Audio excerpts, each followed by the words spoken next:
GKS Bros Production, 7 Seas and 7 Hills Production தயாரிப்பில் மிர்ச்சி சிவா ராம் கூட்டணியில் பறந்து போ ஜூலை 4 முதல் திரையரங்குகளில். சென்னை சில்க்ஸின் ஆஹா ஓஹோ ஆடி சேல். தெறிக்கவிடும் காரம் நிறம் சுவையை தருகிறது. ஆச்சி மிளகாய் தூள் தெறிக்கவிடும் காரம் நிறம் சுவை.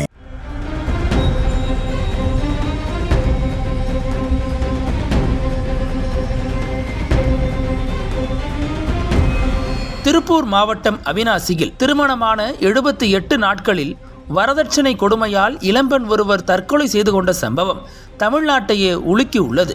இந்த ரணம் ஆறுவதற்குள் கன்னியாகுமரி மாவட்டத்தில் வரதட்சணை கேட்டு இளம்பெண் ஒருவர் அடித்து கொல்லப்பட்டதாக கூறப்படும் சம்பவம் அனைவரையும் பதற்றத்தில் ஆழ்த்தியுள்ளது. கன்னியாகுமரி மாவட்டம் கருங்கல் அருகே உள்ள திக்கணங்கோடு பகுதியைச் சேர்ந்தவர் ராபின்சன். இவருடைய மகள் 26 வயதான ஜெபிலா மேரி.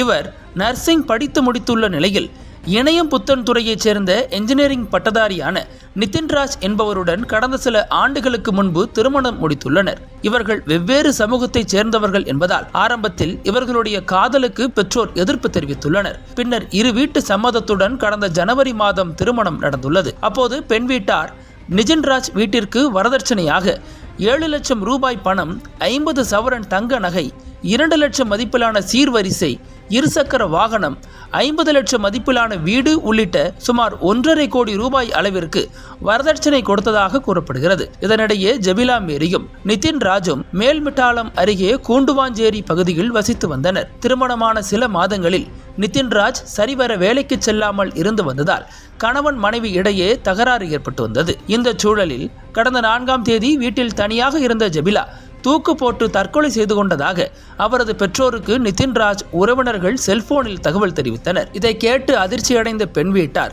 உடனடியாக சம்பவ இடத்திற்கு விரைந்து வந்தனர்.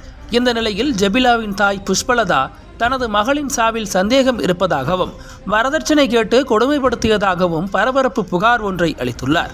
அந்த புகாரில் திருமணம் முடிந்த 2 மாதங்களிலேயே கூடுதலாக 5 லட்சம் ரூபாய் வரதட்சணை கேட்டனர். எனது மகளை நிதின்ராஜ் குடும்பத்தினர் கொடுமைப்படுத்தினர். அதற்காக நான் எனது செயினை அடகு வைத்து 5 லட்சம் ரூபாயை அவர்களிடம் ஒப்படைத்தேன். இனி எந்த பிரச்சனையும் இருக்கக்கூடாது என சமாதானம் செய்த நிலையில் எனது மகள் ஜெபிலா தற்கொலை செய்து கொண்டதாக கூறுகின்றனர். ஜெபிலா கழுத்தை கயிற்றால் இறுக்கியது போன்ற தடம் உள்ளதால் மகள் சாவில் சந்தேகம் உள்ளது. எனவே எனது மகள் சாவிற்கு காரணமானவர்கள் மீது உரிய நடவடிக்கை எடுக்க வேண்டும் என குறிப்பிட்டுள்ளார். அந்த புகாரின் அடிப்படையில் ஜெபிலா மேரியின் உடலை கன்னியாகுமரி அரசு மருத்துவக் கல்லூரி மருத்துவமனையில் பிரேத பரிசோதனைக்காக அனுப்பி வைத்து போலீசார் விசாரித்து வருகின்றனர்.